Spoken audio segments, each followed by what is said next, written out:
Let's check out the different parking recording options here in the Rove R2-4K Dual. We'll go ahead and hardwire it into the car and then test out the different parking recording options. So starting off first with the motion detection and G-sensor, this option seems to work the best. The dashcam wakes up and begins recording when it senses motion in front of the car. I also tried whacking the windshield to test out the G-sensor, and it's able to record that as well. However, it only seems to work properly for the front camera. I tried repeating the same test with the rear camera, and unfortunately the Rove didn't record it at all. I had my VFO 8229 Pro running as a control, and the motion detection on this dashcam had no issue waking up the camera and beginning recording. However, when it comes to the front camera, it does a good job of sensing the motion and immediately beginning recording. Next, let's take a look at the time-lapse and G-sensor option. The time-lapse portion seems to work properly. It captures at 1 FPS. I tried whacking the windshield again, but I had some issues getting it to switch into continuous recording mode. It took some trial and error here, but initially I couldn't get it working. And it seems like the G-sensor can be kind of finicky. The default setting for the parking mode G-sensor is 5, but if you find yourself missing impacts and want to adjust the sensitivity, well, pro tip, don't go closer to level 9. That's actually going to be the lowest sensitivity option.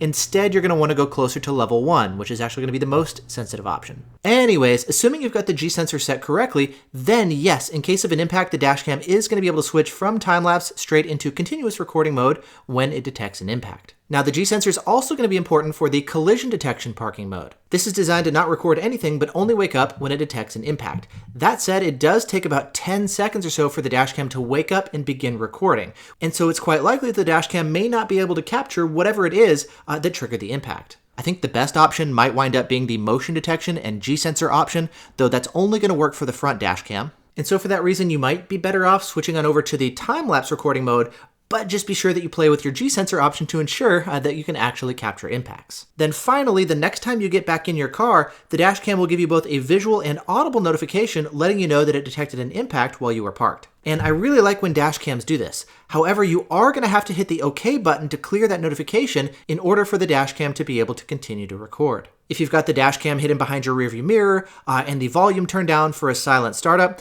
and you don't first manually clear that notification, the dashcam will not be automatically recording as you resume driving. And so while on one hand I do like the notification, I wish that the dashcam could still record in the background even while it's got that notification on display on the screen. Similarly, I've also run into situations where the dashcam did not power back on next time I went for a drive.